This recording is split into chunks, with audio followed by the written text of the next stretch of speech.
வேலைக்கு போறேன், ஓடுறேன் ஓடுறேன் ஓடுறேன்னு உங்க பிள்ளைகளுக்கு பணம் சேர்க்கிறோம். உடல் நலத்தை கொடுத்தோமா, மன வளத்தை கொடுத்தோமா, சூழல்களை எதிர்கொள்ளும் தைரியத்தை உட்கார்ந்து பேசணுமா? சொல்றேன் அன்பு உள்ளங்களே, டெய்லி குழந்தைங்களோட 1 மணி நேரம் நீங்க ஸ்பெண்ட் பண்ணணும். என்ன பாடம் நடத்தினாங்க, யார் உனக்கு ஃப்ரெண்ட்ஸ், அவங்க ஃப்ரெண்ட்ஸ் பேர் ஃபுல்லா உங்களுக்கு தெரியணும்.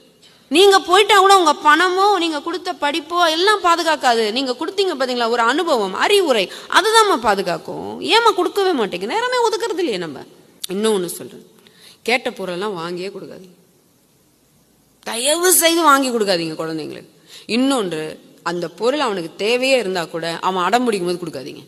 கிடையாது, கொடுக்க முடியாது அப்படின்னு சொல்லி பழக்கம். ஐயோ என் புள்ள நான் அனுபவிக்கல, அதாவது அனுபவிக்கட்டுமே நினைக்காதீங்க. நல்ல அனுபவங்களை கொடுங்க, போராடும் சக்தியை கொடுங்க, தோல்வியை சந்திக்கிற தைரியத்தை கொடுங்க. இப்ப முடியாது அந்த ஒரு அதட்டல் இருக்கணும் தாய் தந்தையர்கள்ட்ட.